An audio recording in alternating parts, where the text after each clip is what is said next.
Here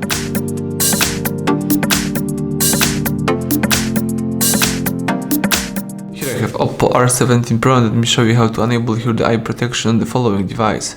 So at the very beginning, let's start by using the home screen. Let's here enable the upper bar. Let's do it twice, and here we have to find night shield. Let me choose enable now.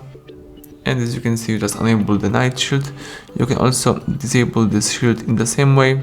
And if you hold down the night shield a little bit longer, you will open the following settings. Here you can use scheduled time, so you can, for example, switch on this mode from 10 p.m. till 7 a.m.